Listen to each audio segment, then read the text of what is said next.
Hello guys, welcome to Bacarito TV. Kembali lagi di kisah-kisah atau cerita-cerita yang unik di mana gua akan membicarakan kali ini ya tentang event yang sedang berlangsung bahkan udah hampir mencapai titik akhir dari event ini, yaitu event Piala Dunia atau World Cup di Qatar 2022. Nah, apa kalian tahu kalau trofi Piala Dunia itu pernah hilang, guys? Hilangnya 2 kali lagi, nggak tanggung-tanggung coy. Dan trofi Piala Dunia ini pertama kali itu diselenggarakan pada tahun 1930 dengan juaranya sebagai pemegang trofi Jules Rimet. Jadi nama trofinya itu Jules Rimet ya. Jadi trofi itu dinamakan Jules Rimet setelah presiden FIFA. Ya, juara pertamanya itu Uruguay tahun 1930. Nah, uniknya trofi Jules Rimet ini dia pertama kali disebut Victory Trophy, lalu dirubah menjadi Jules Rimet karena untuk menghormati presiden FIFA yang bernama Jules Rimet yang pertama kali mencetuskan atau mempunyai ide untuk menyelenggarakan Piala Dunia. Sampai sekarang ini itulah Piala Dunia yang kalian kenal bernama World Cup dengan trofi Jules Rimet-nya. Tapi kalau sekarang udah nggak Jules Rimet lagi. Kenapa? Karena trofi Jules Rimet ini hilang dan nggak pernah ditemukan sampai sekarang, guys.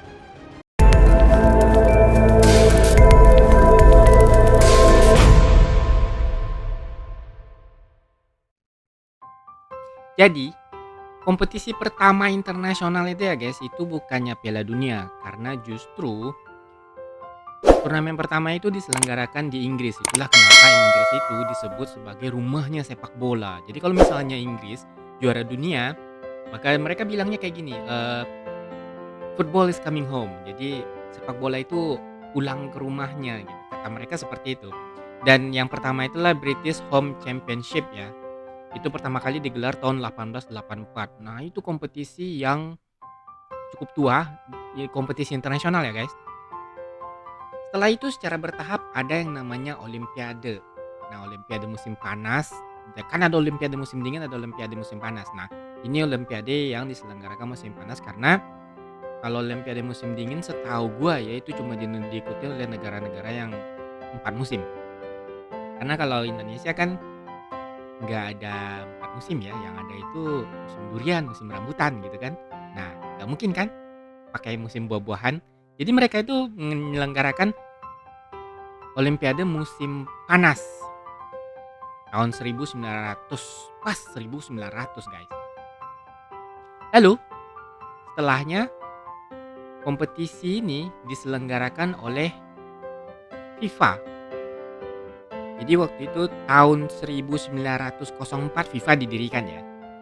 Lalu FIFA berusaha untuk menyelenggarakan kompetisi internasional sepak bola di luar Olimpiade guys. Tapi dianggap sebagai sebuah kegagalan gitu. Mungkin nggak berhasil kali ya menarik minat.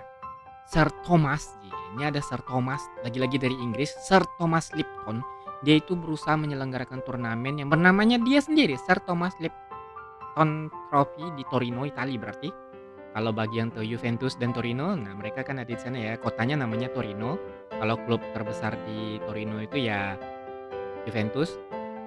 Nama aslinya itu Turin kalau kita sebut ya guys. Yang dimaksudkan untuk mengikuti ajang ini adalah tim-tim profesional guys. Jadi bukan timnas.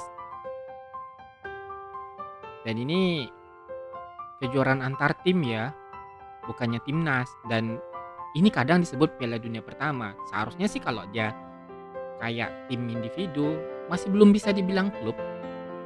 Tapi pada akhirnya juga diikutin oleh klub-klub profesional ya, dari Italia, Jerman dan Swiss.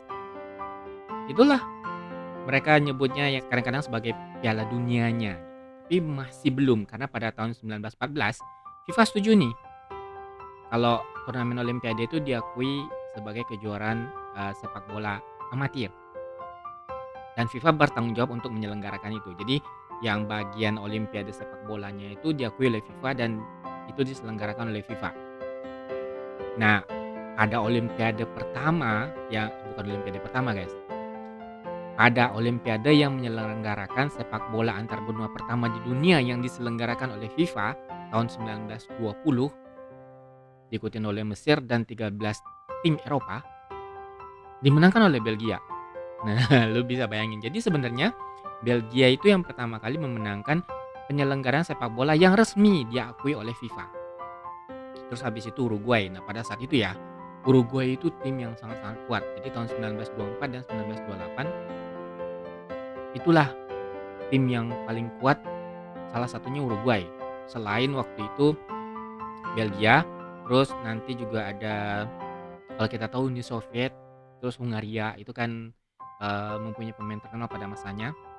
Nah, inilah era awalnya profesionalisme FIFA untuk menyelenggarakan turnamen internasional pertama atau kejuaraan dunia yang terbuka gitu, yang benar-benar kejuaraan dunia yang diikuti oleh negara. Pada saat itu ya, ini kita bicara sedikit tentang Piala Dunianya itu sendiri. Jadi pada saat itu FIFA itu berusaha menyelenggarakan Piala Dunia yang terpisah dari Olimpiade, karena Olimpiade ini kan digabung dengan cabang olahraga lainnya kan. Nah, dia berusaha untuk menyelenggarakan Piala Dunia FIFA yang dipimpin oleh presidennya itu yang namanya Jules Rimet. Itu bahasa Prancis ya guys. Dia orang Prancis itu. Bahasanya Jules Rimet. Jadi kalau kita bacanya Jules Rimet ya.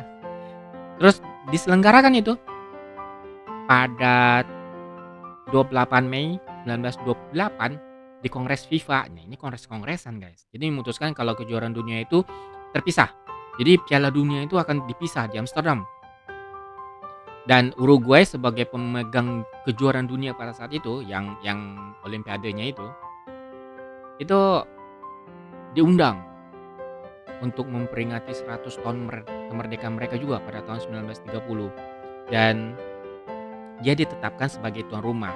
Jadi selain untuk memperingati kalau itu hari kemerdekaannya, 100 tahun kemerdekaan Uruguay, terus sebagai penghormatan karena mereka adalah pemegang 2 kali kejuaraan dunia sebelum ada Piala Dunia ini, yang tahun 1924 dan 1928. Jadi pada saat itu udah 4 tahun sekali ya.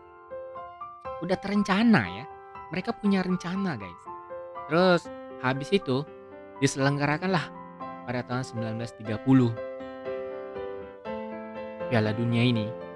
Nah, Piala Dunia ini lagi-lagi tahun 1930 itu dimenangkan oleh Uruguay. Jadi Uruguay ini adalah tim pertama yang memenangkan Piala Dunia.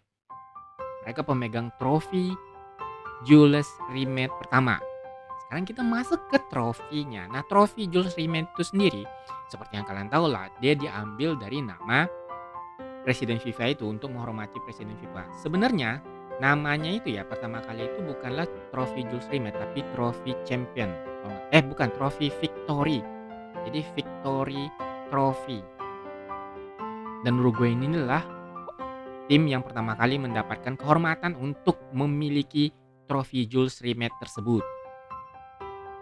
Lalu kita tahu semua kan, jadi trofi Jules Rimet ini beratnya itu 3,8 kilo dan katanya dia itu dibuat dari emas ya.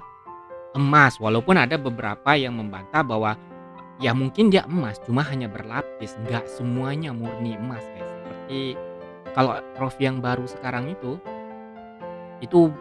juga dari emas sih. Makanya dia berharga guys. Apalagi pada masa itu trofi Jules Rimet ini kan trofi bersejarah ya, trofi yang pertama kali gitu loh di kejuaraan dunia. Jadi dia banyak jadi incaran pencuri, apalagi pada saat itu mungkin perekonomian nggak terlalu baik karena ada berbagai faktor guys. Ada faktor tentang ya perekonomian, terus ya paling besar itu perang. Pada saat itu kalian tahu kan tentang Jerman dengan paham Nazi-nya. Nah itu trofi ini katanya juga menjadi incaran dari ya mereka lah ya. Jadi trofi Jules Rimet ini sendiri tingginya itu 35 cm. Dan kalau yang kalian lihat itu nanti ada gambarnya guys. Bukan yang ini ya. Bukan yang gue pegang loh. Kalau ini mah gue lagi memenangkan trofi Jules Rimet ya. Nah, trofi Jules Rimet itu sendiri digambarkan sebagai seorang wanita bersayap yang melambangkan Nike. Itu dewi kemenangan Yunani kuno sedang mengangkat piala segi 8. Dan trofi ini tahun 1929 itu dibuat oleh seorang pemahat patung bernama Abel Lavleur. Abel Lavleur. Nanti kalian lihat gambarnya. Sebenarnya ya, kalau kalian lihat trofinya itu nggak tinggi. Kalau cuma dibilang 35 cm ya kayak seukuran penggaris lah. Dan kalau berdasarkan sejarah ya, Piala Dunia ini kan pernah terhenti karena Perang Dunia Kedua. Yaitu yang antara Jerman dengan Nazinya melawan negara-negara sekutu ya. Dan peperangan itu membuat kompetisi ini terhenti dan membuat trofi ini menjadi incaran.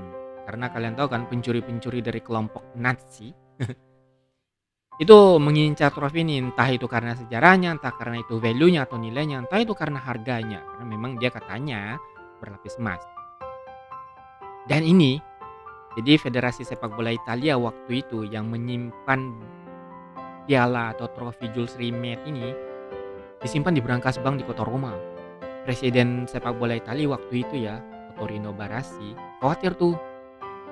Jangan-jangan ntar kalau perang, pecah perang, ini tentara datang, bank digasak guys, habis semua. Akhirnya diputuskan tuh, dia bawa sendiri trofinya pulang ke apartemen coy. Wah gila nggak tuh?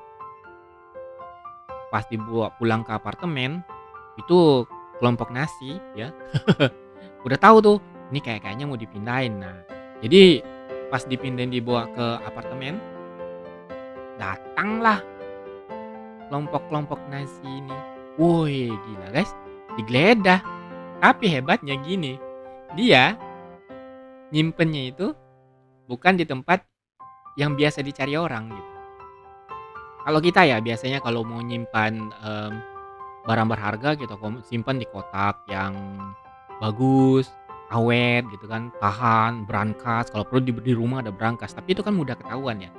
Nah, si Barassi ini pinter coy.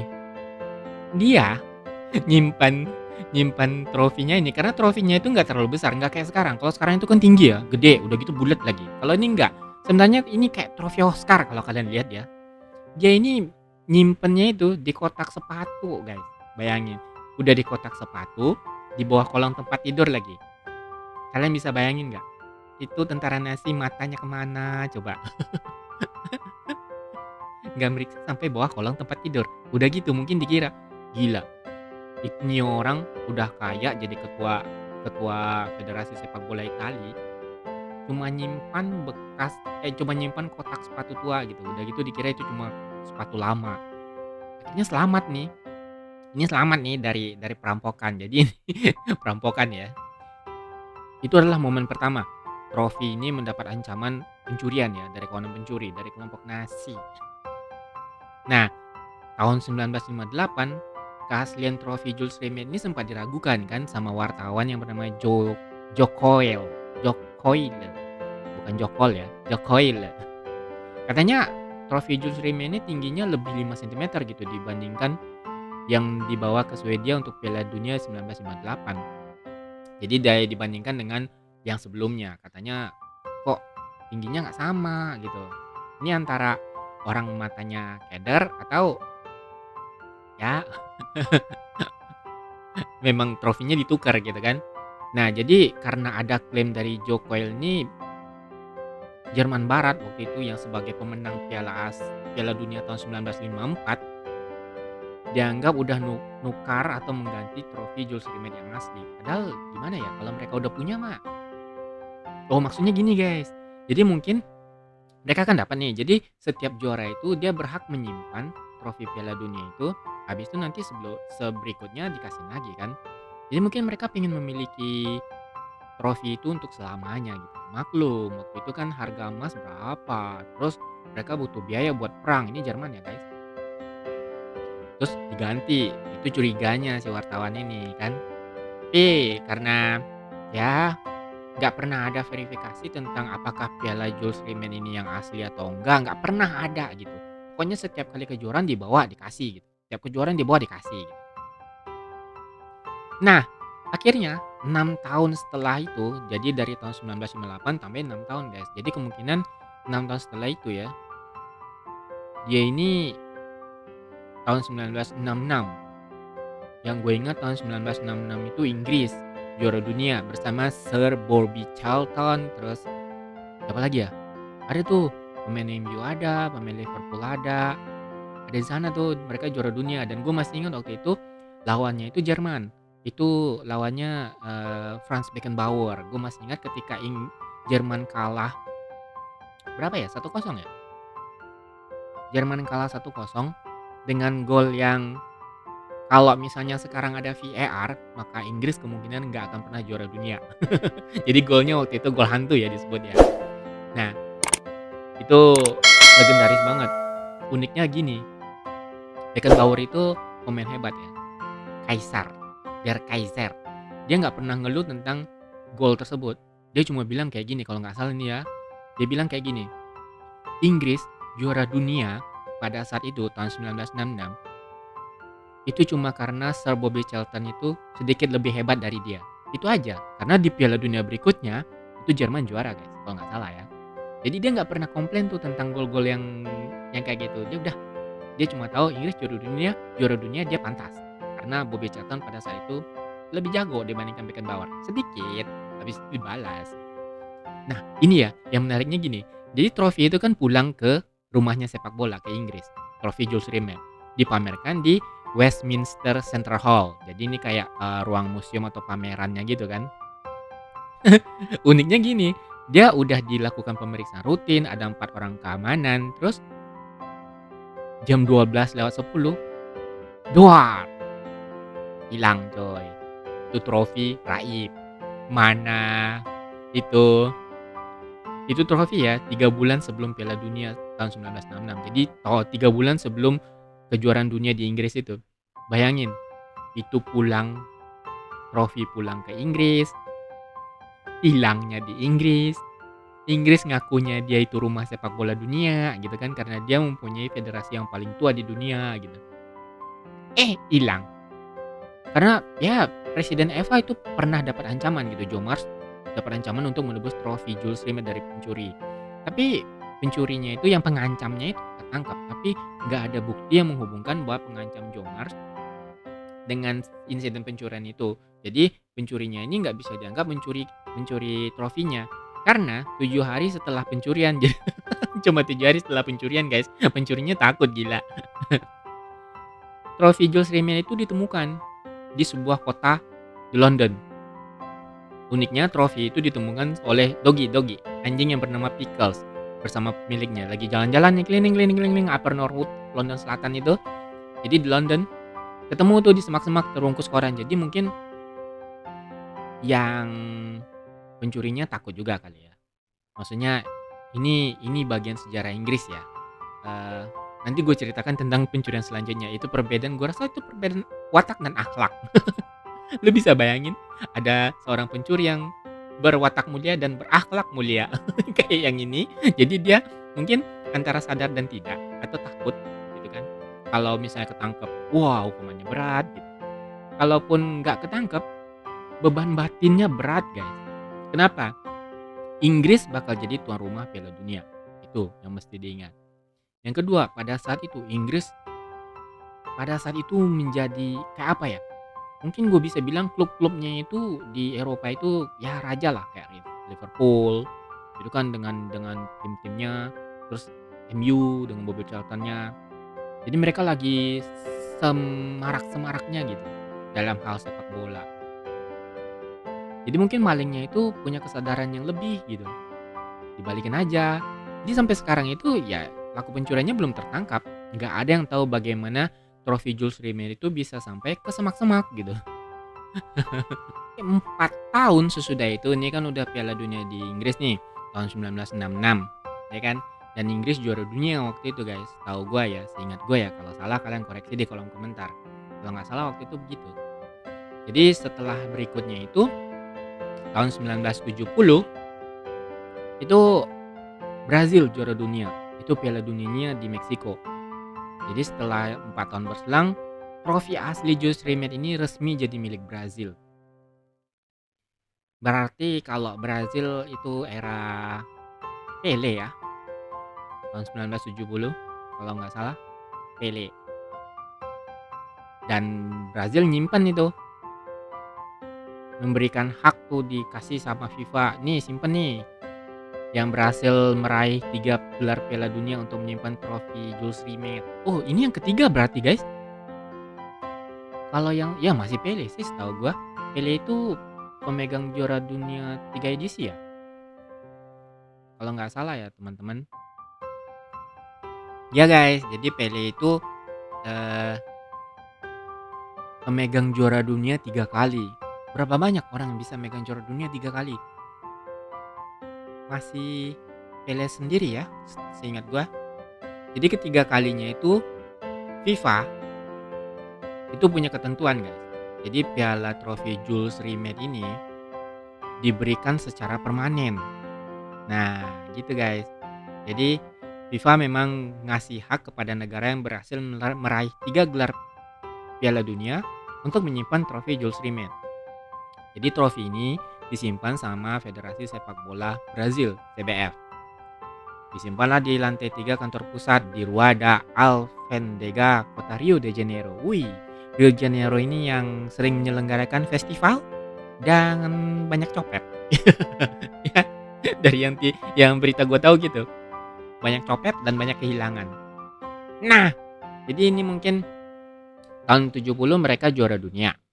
Piala itu disimpan oleh Brazil. Jadi 13 tahun sesudahnya, tahun 83. Ini trofi, guys. Hilang. Jadi ini trofi yang terakhir lah.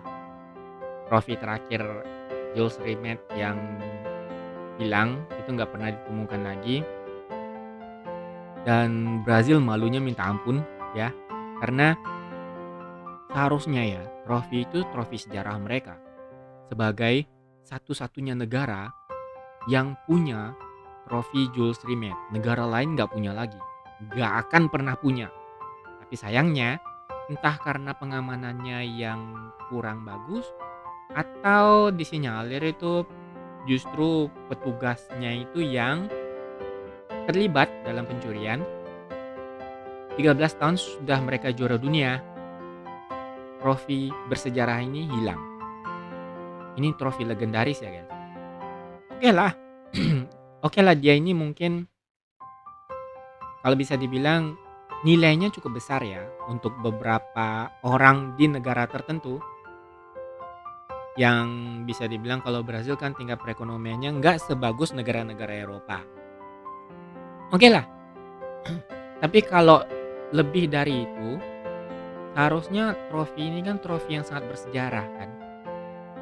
Makanya gue bilang tadi, kalau malingnya yang di Inggris, itu maling yang berakhlak mulia guys. Kenapa? Karena bagaimanapun mungkin dia sadar, entah itu takut ataupun sadar, bahwa kalau trofi ini hilang, maka ada sejarah yang hilang. Nah kalau yang di Brazil ini enggak guys. Jadi pencurinya ini nggak punya akhlak gitu. nggak ada akhlak kalau kita bilang tuh. Jadi udah dicuri nggak balik lagi, katanya udah dilebur. Tapi kalau dilebur berarti tahu dong siapa yang nyuri, tahu dong siapa yang ngambil, dan tahu dong di mana orangnya. Berarti tahu dong gimana jadinya trofi itu, karena mereka bilang udah dilebur dan dijual sebagai emas batangan. Terus dari mana dapatnya kan? Jadi ini kotak ya. Bayangin lu kotaknya itu pakai kaca anti peluru, tapi dibongkar. Jadi kacanya doang yang anti peluru, tapi bisa dibongkar gitu. Jadi tanggal 19 sampai 20 Desember berarti malam ya. Malam menjelang dini hari gitu. Hilanglah trofi bersejarah ini, maka hilang pula lah satu sejarah dari Brazil. Bagaimanapun, hilang pula lah satu sejarah dari cerita sepak bola dunia. Karena trofi ini yang menandakan pertama kali kompetisi itu bergulir, yang dinamai dulu Victory Trophy. Dan ini membuat geger, karena pada saat itu yang nilai emas batangan di Brazil itu memang sangat tinggi, sampai 8.000 pound atau 136 juta. Lu bayangin, tahun 1983 136 juta rupiah. Itu gede guys. Itu sangat-sangat gede ya. Jadi Brazil sebagai pemilik permanen trofi itu yang udah kehilangan juga, dan hilangnya di negara dia, yang maling itu tidak berakhlak. Jadi kemungkinan ada dua ya guys, nih ya, seperti yang gue bilang ya. Kemungkinan yang nyuri itu orang Brazil, maling dari Brazilnya sendiri, atau yang nyuri itu justru dari negara lain yang datang ke sana. Kenapa? Nanti gue kasih tahu. Nah, di jadi bank negara Rio de Janeiro itu buat sayembara besar, siapa yang bisa mengembalikan trofi itu dapat hadiah gede gitu. Presiden federasinya sendiri bilang sudah meminta kalau trofi itu tolong dikembalikan karena nilai spiritualnya lebih besar dari harga materinya, dan dia bilang pencuri trofi Jules Rimet itu tidak memiliki rasa perasaan patriotisme terhadap Brazil. Kenapa? Karena Brazil satu-satunya negara yang berhak memiliki trofi Jules Rimet. Ya, itu bisa dipertanyakan tentang patriotisme malingnya. Tapi yang dipertanyakan itu kalau malingnya dari Brazil, ya kan? Itu kalau malingnya dari Brazil. Jadi kepolisian sebenarnya udah nangkep tuh 2 petugas kebersihan di kantor CBF atau Federasi Sepak Bola Brazil, katanya dianggap terlibat pencurian. Tapi kalau seandainya pun dia dianggap terlibat pencurian, toh trofinya nggak pernah ketemu. Jadi itu masih diragukan. Bisa jadi seperti itu. Dan ujung-ujungnya trofi ini nggak pernah ditemukan. Tapi pada tahun 1989 salah satu tersangka itu meninggal guys. Jadi tewas ditembak 7 kali. Jadi Antonio Carlos Aranja namanya. Itu ditembak 7 kali. Entah dia terlibat, mungkin ya ada keterlibatan, mungkin kan. Kalau tahu dia terlibat geng atau apa nggak tahu. Karena dari dulu di Brazil kan juga banyak yang seperti itu kan. Ya udah nggak pernah ketemu lagi, dan trofinya hilang, Brazilnya malu, sejarahnya hilang. Lalu guys, tahun 2014 akhir ada berita menggemparkan gitu dari FIFA. Seperti yang kalian lihat di piala yang gue pegang ini, coba kalian lihat di bawahnya itu kan ada tapaknya. Nah, piala Jules Rimet itu juga seperti itu, di bawah itu ada tapaknya, basisnya atau dasarnya itu batu. Jadi di batu itu diukirlah nama-nama pemenang edisi Piala Dunia. Jadi ada nama Uruguay, nama Italia 2 kali, Uruguay 2 kali. Itu ditemukan pada akhir 2014. Kalian tahu yang mengagetkan? Itu ditemukan di kantor FIFA. Nah, kepala kalian melayang kemana-mana kan guys? Seperti yang gue bilang tadi. Kalau Presiden Federasi Brazil bilang ini maling gak punya rasa patriotisme. Iya, kalau seandainya malingnya itu dari Brazil. Lah, kalau dia dari negara lain gimana? Ya kan? Jadi bongkahan basisnya, bongkahan batu atau tapak batunya itu, nanti gue liatin Pele ada yang megang pialanya. Jadi di bawahnya itu diukir nama-nama edisi pemenang Piala Dunia sebelumnya. Itu ditemukan di Swiss, di kantor gudang bawah tanah pusat FIFA. Lu bayangin, itu di kantor FIFA. Jadi udah berapa tahun? Dari tahun 1983 dia hilang. Ditemukan akhir 2014. Itu pun yang ditemukan bukan trofinya ya teman-teman, tapi bongkahan batu yang di bawah. Jadi bongkahan tapaknya itu yang ada ukiran nama pemenangnya itu ditemukan di gudang bawah tanah kantor pusat FIFA yang di Swiss. Seperti yang gue bilang, malingnya nggak punya akhlak kalau seandainya dia dari Brazil. Tapi kalau dia bukan orang Brazil, dia bukan nggak punya akhlak, tapi dia pintar gitu. Jadi kata direktur kreatif Museum FIFA, jadi ya guys, David Auseil ini kan ketua direktur kreatif Museum FIFA. Jadi ini museum FIFA-nya ya. Mengatakan kalau penemuan basis batu dari piala trofi Jules Rimet itu udah kayak penemuan mumi di Mesir guys. Jadi udah kayak penemuan artefak gitu kan, barang berharga. Jadi harganya ini nggak bisa diukur dengan nilai uang gitu, karena ini barang bersejarah gitu kan. Nah tadi kan gue bilang ya, ini kan ditemukan di kantor FIFA. Nah pikirannya pasti kemana-mana kan. Oh bisa jadi ini malingnya itu masih anggota FIFA, tapi belum tentu. Bahkan mungkin enggak ya. Kemungkinan tersebut kecil ya guys. Kenapa? Karena bongkahan batu ini, batu tapak dari trofi Jules Rimet ini bisa jadi itu batu lama. Maksudnya pada tahun 1954, pada Piala Dunia 1954, jadi FIFA itu mengganti dasar atau alas trofi Jules Rimet itu. Jadi yang dicuri tahun 1983 ini, tapak batunya itu udah yang baru. Sedangkan ini adalah tapak batunya yang lama, tapi piala atau trofi yang emasnya itu yang di atasnya itu mungkin masih tetap yang awal. Jadi itulah yang hilang dari sejarahnya. Nah, terus bagaimana gantinya? Jadi gantinya itu ya trofi Piala Dunia yang kalian lihat sekarang ini. Trofi Piala Dunia yang sekarang ini itu dibuat oleh 7 desainer dari berbagai negara dan mengandung emas juga kalau nggak salah ya. Jadi ini kayak dibikin semacam kompetisi desain gitu kan. Nah, yang terpilih itu akhirnya trofi dari Silvio Gazzaniga. Ya, kalau orang Italia itu zaman dulu banyak banget kan eh, para pekerja seninya itu, dan dia terbuat dari 75% emas murni 18 karat dan beratnya itu sekitar 6 kiloan. Kalau yang trofi Jules Rimet itu kan kecil ya, dan beratnya cuma sekitar 3 kiloan. Nah, ini 2 kali lipatnya. Dan inilah trofi Piala Dunia yang sekarang diperebutkan, dan sekarang ini yang kalian lihat itu yaitu yang baru. Jadi kita nggak akan pernah lagi bisa ngelihat trofi Jules Rimet yang asli, kecuali yang replika. Karena Inggris itu punya replikanya dan itu dibeli FIFA, guys. Bayangin, FIFA beli replika Piala Jules Rimet ke Inggris di Museum Inggris ya. Jadi dibeli sama FIFA. Ya alasannya pasti untuk bagian dari perjalanan sejarah FIFA ya kan, perjalanan sejarah sepak bola dunia. Oke guys, itulah cerita tentang trofi Jules Rimet atau trofi Piala Dunia pertama yang awalnya disebut Victory Trophy, berubah jadi Jules Rimet sekarang ini ya, trofi World Cup Piala Dunia yang sekarang sedang berlangsung di Qatar. Kalau kalian suka videonya, like, komen, share. Kalau kalian suka channelnya, silahkan di subscribe. Jangan lupa pencet tombol loncengnya supaya nggak ketinggalan notifikasi video storyteller dari Bacarito TV. Bye bye.